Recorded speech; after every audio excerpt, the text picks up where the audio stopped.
Madam, so ముఖ్యంగా staff కొరత అనేది చాలా ఎక్కువగా ఉంది. సో సైంటిఫిక్ స్టాఫ్ కూడా చాలా తక్కువగా ఉన్నారు.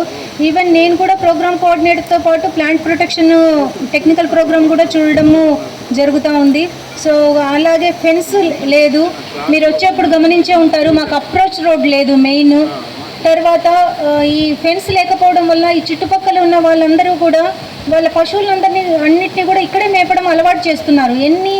మేము ఎన్ని రిమైండర్స్ ఇచ్చినా కూడా వాళ్ళకి అది ఒక హ్యాబిచువేట్ అయిపోతున్నారు. సో మాకు కొన్ని ప్రోగ్రామ్స్ ప్యూర్లీ ట్రైబల్ ఫార్మర్స్కి మనం కొన్ని ప్రోగ్రామ్స్ చేయడం జరిగింది. సో ప్రస్తుత పరిస్థితుల్లో కేవలం వ్యవసాయం మీదనే ఆధారపడితే రైతుకు అంత గిట్టుబాటు ఉండట్లేదు.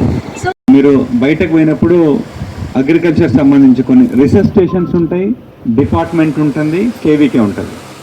సో మీరు అందరికీ చాలామంది తెలిసి ఉంటుంది ఆల్రెడీ కేవీకే అంటే ఏంటో అనేది. ఒక్క కేవీకేలో మాత్రమే భారతదేశం లోపల ఎక్కడైనా సరే ఒక కేవీకేలో మాత్రమే రైతుకు సంబంధించినటువంటి అన్ని రకాల శాస్త్రవేత్తలు ఒక ప్లేస్లో ఉండే ప్లేస్ కేవీకే. మీరు రోజులతో నిర్వహించుకోవాల్సి ఉంది. కొన్ని అనివార్య కారణాల వల్ల కొద్దిగా డేట్స్ కుదరకపోవటము, వాటి వల్ల మనం ఈరోజు చేసుకోవడం జరుగుతుంది. ముఖ్యంగా మనకి మీ అందరికీ తెలుసు, ప్రస్తుతం మన వ్యవసాయంలో చాలా వరకు కూడా రైతులు అంటే ఆర్థికంగా అంటే గిట్టుబాటు కావటం లేదు వ్యవసాయం. ముఖ్యంగా దీంతోపాటు ఖర్చులు కూడా విపరీతంగా పెరిగిపోతున్నాయి. దీంతోపాటు మన యొక్క నేల ఆరోగ్యం, అదేవిధంగా వాతావరణం యొక్క పొల్యూషన్, క్లైమేట్ చేంజ్ ఇవంతా కూడా మన వ్యవసాయం చేసే విధానాల వల్ల కొంత థీము. ఎవరైనా సరే రైతులు మనం ఖర్చు తగ్గించుకోవాలని వరి వ్యవసాయమే అలవాటు పడిన వారు కూడా వరి పొలానికి సూచించారు. అప్పట్లో 1970లో సార్ చెప్పినట్టు విత్తనాలు మేమే కొట్టుకొని కట్టుమల కొట్టుకొని ఆ వడ్లను దాచుకునే వాళ్ళం. భావమైన భావం టైం జరిగిపోతున్నా కూడా బట్ ఎంతో ఓపికగా ఎంతో ఆసక్తిగా ఎదురు చూస్తున్న అందరికీ నమస్కారం.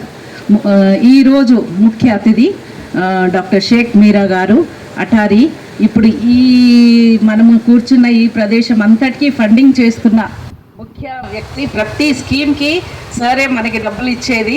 ఈ డిస్ట్రిక్ట్ మనకి బాగుపడాలి అని అంటే సార్ యొక్క సహాయ సహకారాలు ఉంటేనే ఇది జరుగుతుంది.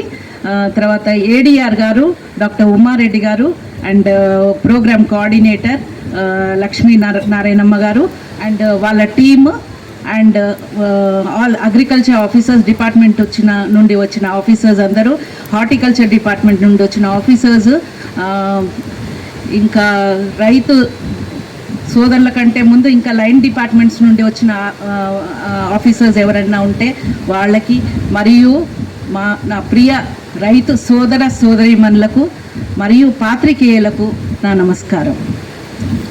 నేను యాక్చువల్గా ఇది స్టార్ట్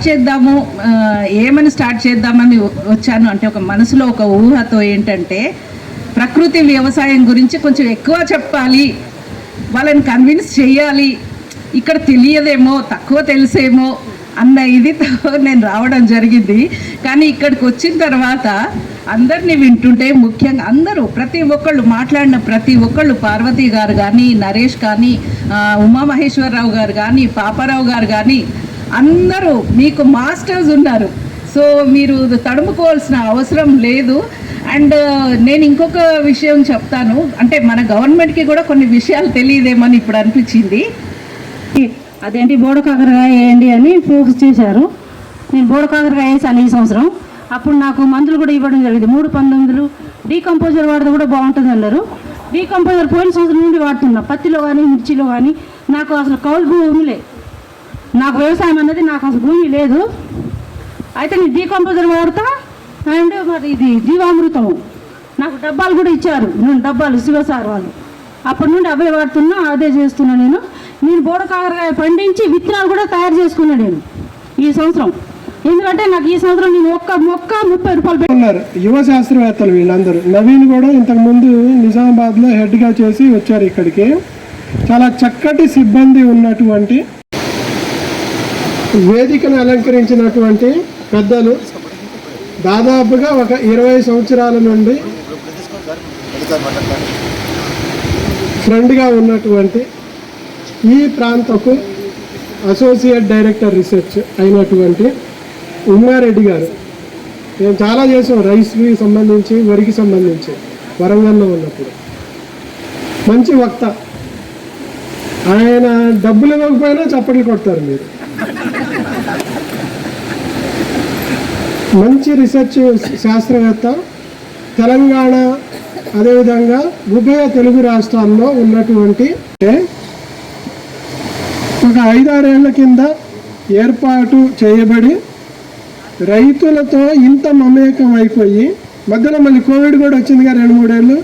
అంటే 2-3 ఏళ్లలోనే రైతులతో ఇన్ని రకాల కార్యక్రమాలు చేస్తా, ఇంకా కొత్త రకంగా వ్యవసాయ పద్ధతుల్ని, శాస్త్ర సాంకేతిక రంగాల్లో ఉన్నటువంటి ఎక్కువ ఇన్నోవేషన్స్ని మన రైతుల ముంగిట్లోకి తేవటం ద్వారా ఇంకా మరింత ఎక్కువగా వ్యవసాయ అభివృద్ధికి, రైతుల సంక్షేమానికి ఉపయోగపడవచ్చు అనేసి అహర్నిశలు కృషి చేస్తున్న కేవీకే ఎంత ముఖ్యమో, అలాంటి కేవీకేని మన కేవీకే అంటూ ముందుకు నడిపిస్తున్నటువంటి రైతు సోదరులు సోదరీమణులు, ఇంత మంచి రైతులు, ప్రోగ్రెసివ్ రైతులు ఉన్నటువంటి ఈ ప్రాంతానికి రావటం అనేది చాలా ఆనందంగా ఉంది.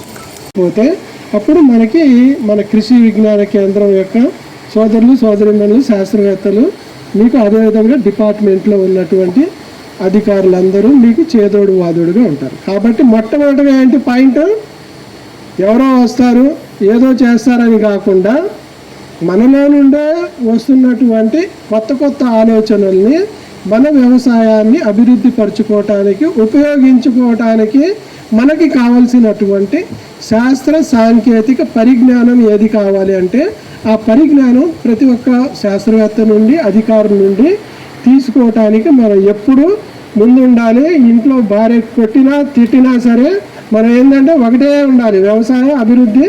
అదేవిధంగా ఇది రెండో నేను షుగర్ కేన్ గన్నలాగా అమ్మను, నేను జ్యూస్ చేసి బెల్లం చేసి ఆర్గానిక్ బెల్లం అని అమ్ముతాను.